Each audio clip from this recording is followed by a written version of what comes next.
Juan Pablo, encantado de recibirte en el programa Reto Siglo XXI. Muchacho joven, politólogo, abogado, con gran experiencia en la parte política, porque has estado involucrado en muchos de los movimientos políticos.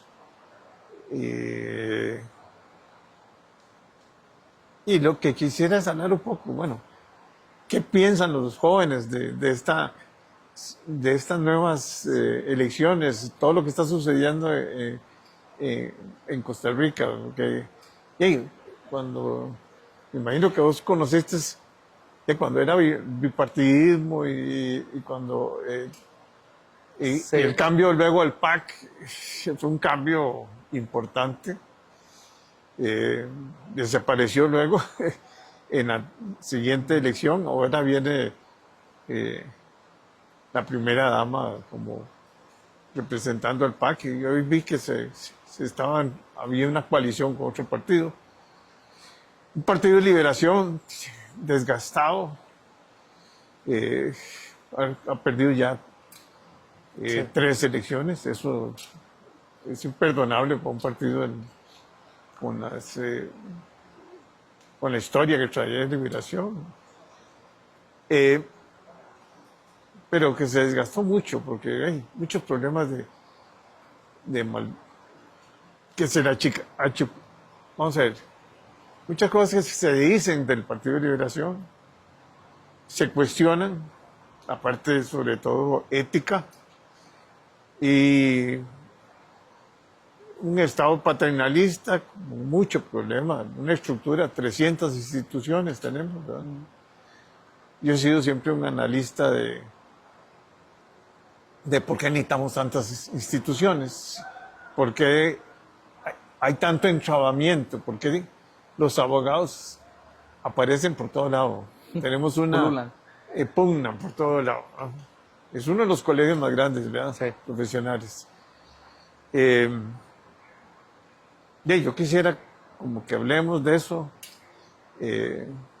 Tienes un origen cubano, pero llegaste aquí a los 3 años, así que sos tico por todos lados. Sin duda alguna. Gallo Pinto. Bienvenido, Gallo Pinto, pura vida. Bueno, muchas gracias por la invitación. La verdad es que es un placer y un honor estar en este espacio. Y además de hablar de estas temáticas que son tan relevantes y hoy más que nunca de cara a las próximas elecciones que están a la víspera o a la vuelta del día. Lo cierto es que hablar de las juventudes en participación política es un tema un poco extraño, ¿no? Porque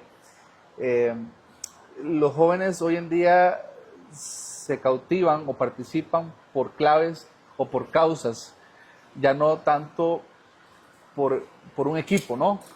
Que antes o usted era de Liberación o era de la Unidad. Y esa era la historia. Los dos, ¿no? equipos que jugaban. Claro.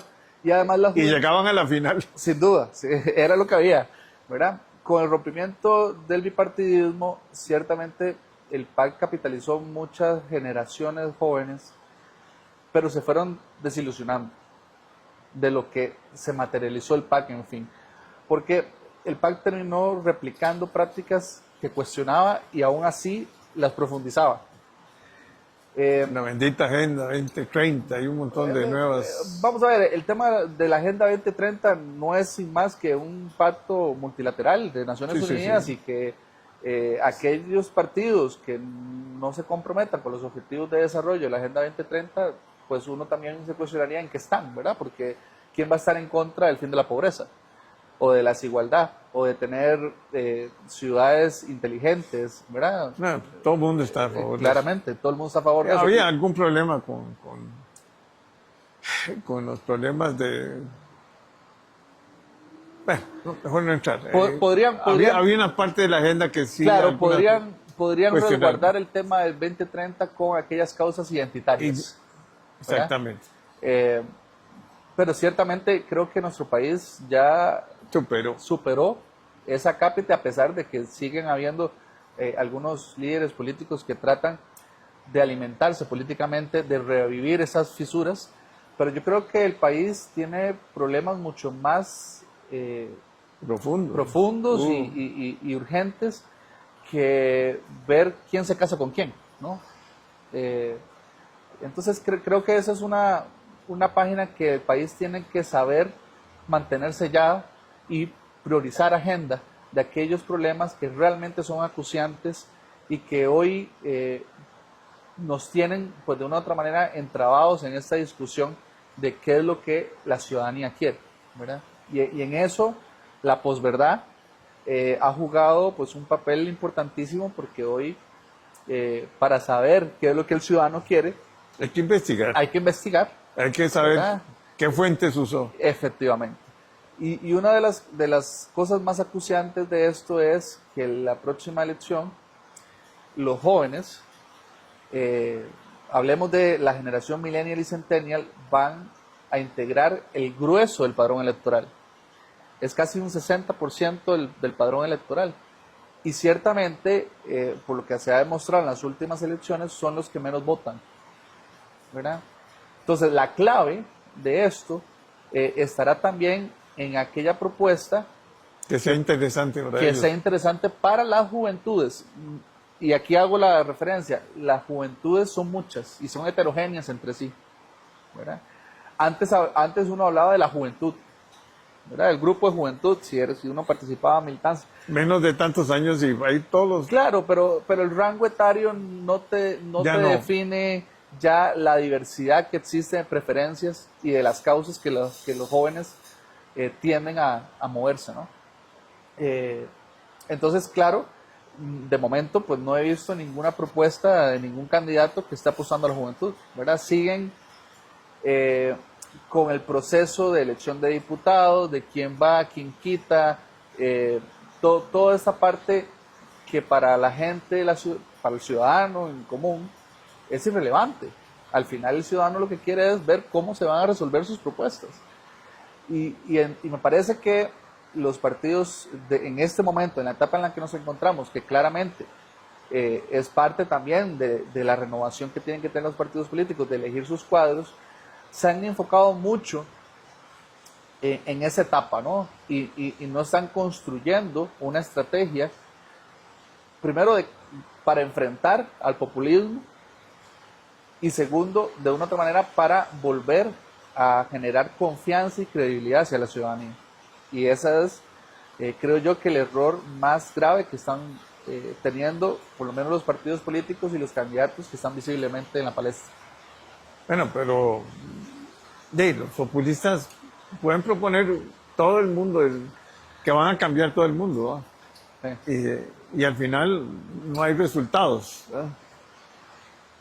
Pero embrujan. Claro, pero también hay un problema, y es que aquellos que no son populistas tampoco están dando resultados. Sí. ¿Me explico? Sí. Entonces, ahí es donde el descrédito de la ciudadanía aumenta. ¿Y cuál es la clave? Bueno, buscar realmente cuáles son las soluciones y hablarle a la gente con la verdad y decirle, bueno, vean, para solucionar este problema vamos a durar esto. El populista probablemente le dirá, no, nosotros lo resolvemos en una semana. Pero se sabe que no es cierto, ¿verdad? No hay nada más inteligente para un político que hablarle con la verdad a la ciudadanía. Y el problema es que no lo están haciendo, no lo hacen del todo. Pero es una tendencia en muchos países, ¿verdad? Sin duda. Sin duda. Sin duda. Pero para desenmascarar la mentira, sin duda hay que jugar con la verdad. No queda otra. Y para fortalecer la democracia hay que jugar con más democracia, ¿verdad? Son los únicos mecanismos que tenemos precisamente para de una u otra manera desestabilizar esta corriente populista que de una u otra manera nos está metiendo en un juego en que no estamos sabiendo leerlo, ¿verdad? Y para ganarle la partida al populismo es con la verdad, no hay ninguna otra.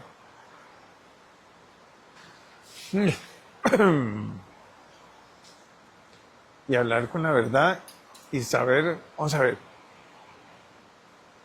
mucho es emocional, sin duda. Mucho va a ser el discurso político ese de plaza pública, claro. Vámonos así. mucho va a ser hasta la presencia en los debates, ¿verdad?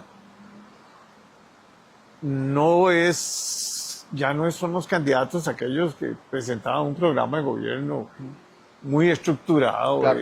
y análisis profundo, ¿no? A todos te van a ofrecer que van a arreglar el problema de salud, el problema de educación, el problema de seguridad, en fin, todos los problemas que tenemos nosotros. Pero nadie se atreve, digamos, a hablar de si hay que reducir el tamaño del Estado, hay que reducir el gasto, hay que mejorar la recaudación, hay que ver el problema de las pensiones.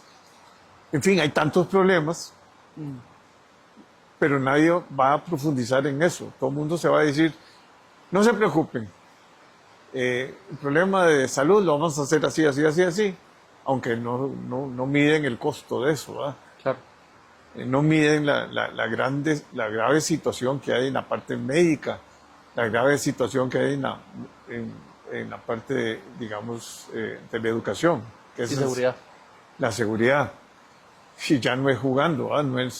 No es traer más policías ni hacer más cárceles, no, ya es una organización que necesita apoyo internacional, Sí. porque aquí se volvió un tránsito y aquí hay Tránsito y depósito. y depósito. Claro.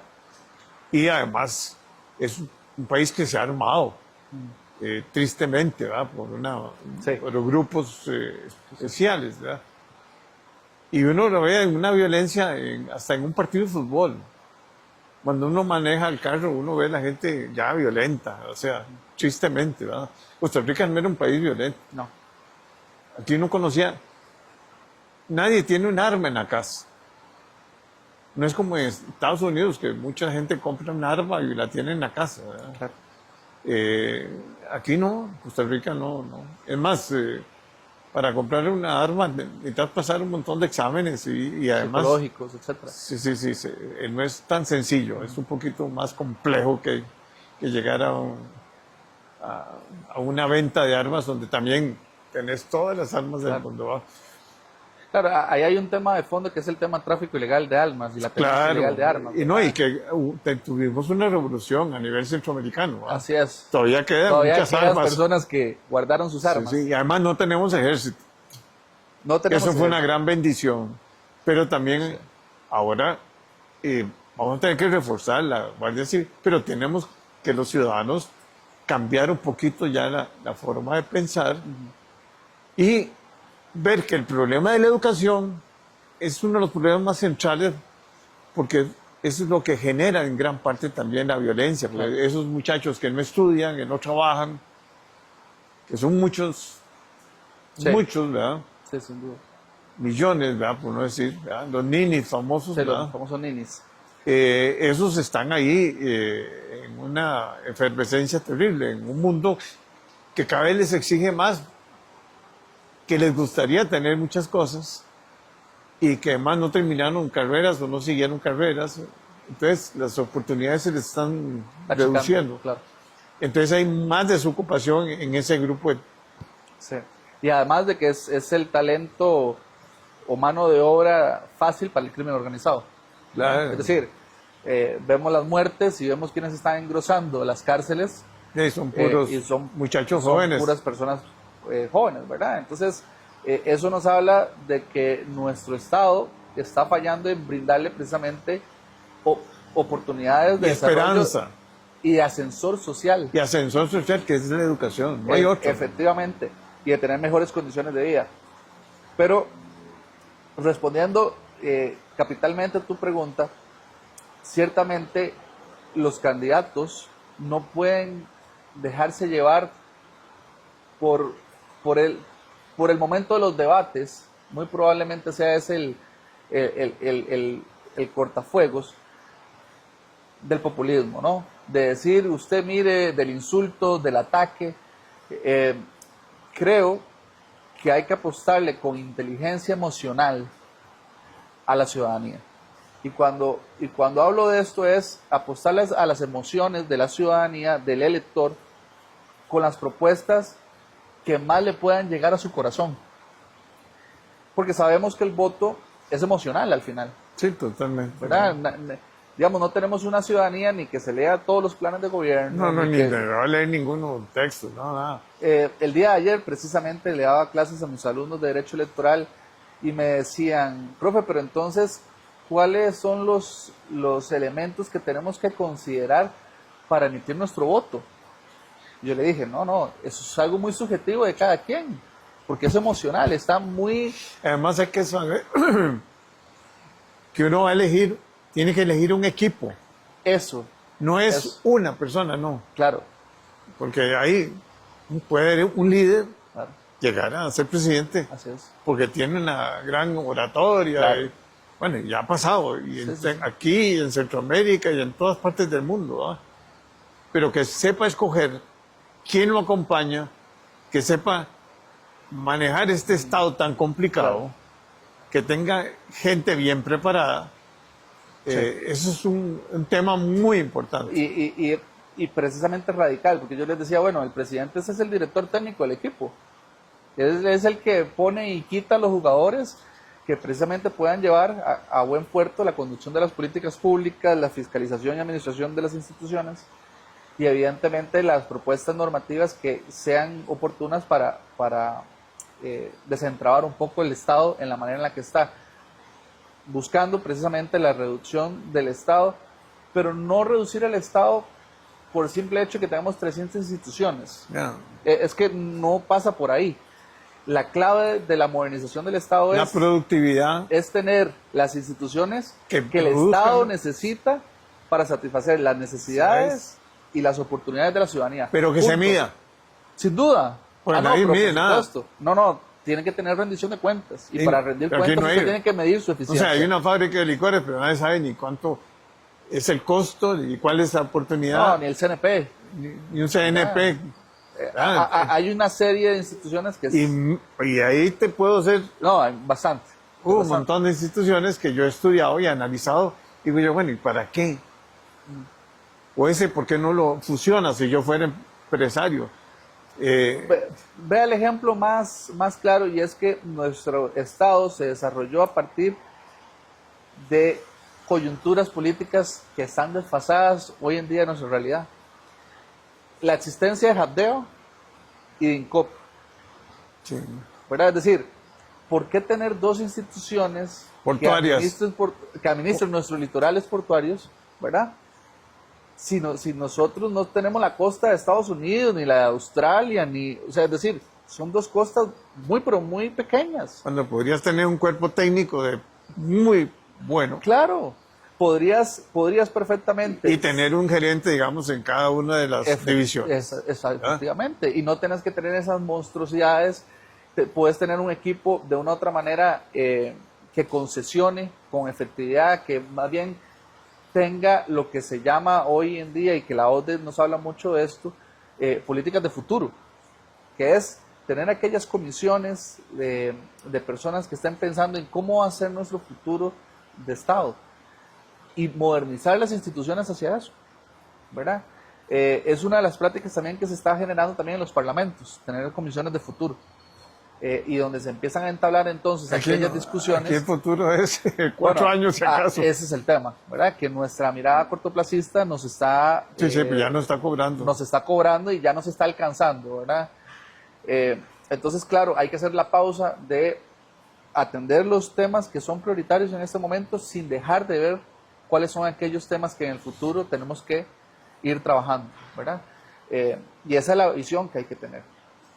Y el problema Pero no hay visión, el ¿no? problema es que no hay visión, o los que tienen visión están jugando en el partido para que se acabe el primer tiempo y ver después cómo jugamos el segundo tiempo o cómo nos va en penales o en tiempos extras. Y eso no es lo que el Estado necesita ni la ciudadanía quiere. Quiere que tengamos un Estado que le brinde oportunidades, que le brinde progreso, pero sobre todo bienestar. Que esa es la razón de existir. Eso es. Sí, no es más menos instituciones, No. pero sí que hay que reacomodar cosas. Y hay Sin que duda. decir, bueno, si usted lo tenemos para arreglar en los puertos, ¿verdad? Si no produjo, hagamos algo, tenemos que hacer algo. Claro. O sea, no puede ser que, hablando de transporte público, por ejemplo, nos vamos los periodos hablando y el discurso es muy bonito. No, vamos a hacer un arreglo así, vamos a tener buses.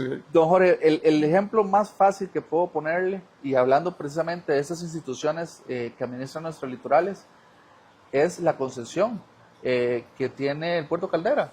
Sí. Ya los empresarios le están exigiendo qué medidas paliativas van a tomar de aquí a que se pueda ampliar esa que se va a llevar 4 o 5 años más.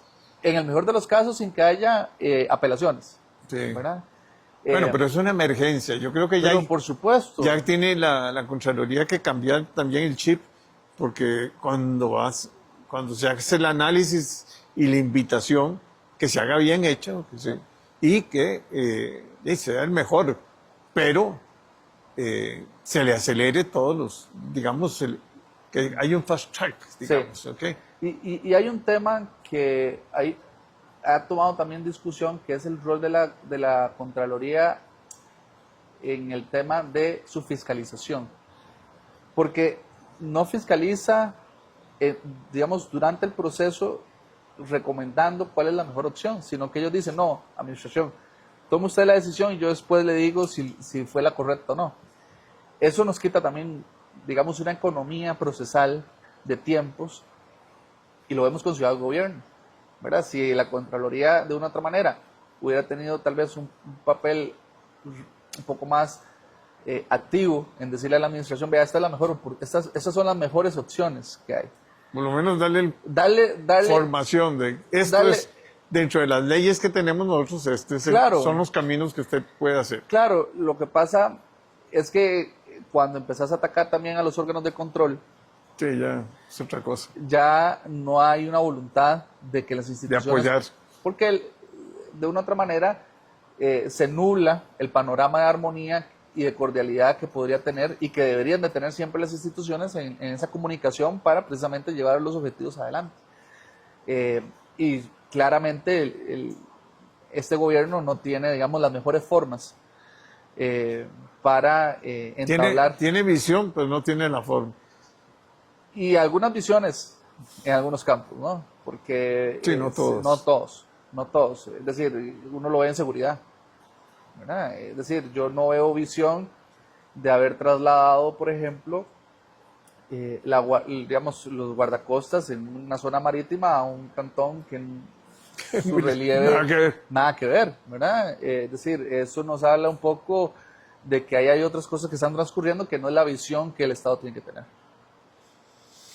Bueno, te voy a tener que invitar otra ocasión porque... Ya se nos fue el tiempo. Ya se nos fue el tiempo y es muy interesante. No, encantadísimo. Tu formación es... Y seguir conversando, ver lo que viene. Yo puedo pasar todo el día hablando de eso porque esa es mi pasión. Yo también. A mí me gustan mucho esos temas, estudiarlos y bueno, ojalá que... Ahí te voy a dar un libro que es el cambio que voy a sacar de cambio estructural. Tenemos 10 libros que vamos a publicar ya y uno es el cambio estructural. Eso es genial. Y te voy a invitar a la presentación que es dentro de 2 meses. Encantadísimo de participar y de leerlo. Realmente nuestro Estado necesita de las mejores mentes hoy en día, tanto en gobierno como no en gobierno, es decir, en términos de consejo, ¿verdad? Hay generaciones que ya no están participando en política, que no deberían de estar participando ya en política activa, pero que sí tienen tanto consejo que dar a las nuevas generaciones precisamente para enrumbar al país en el mejor de los caminos y creo que hay oportunidades para volver a restablecer los canales de comunicación y de diálogo y de cordialidad al menos entre la clase política, la ciudadanía y las instituciones, ¿verdad? Y al final lo que más debe imperar es el bienestar de la ciudadanía. Eso es todo. Bueno, te felicito. No, Jorge. Encantado por acá. de haberte conocido.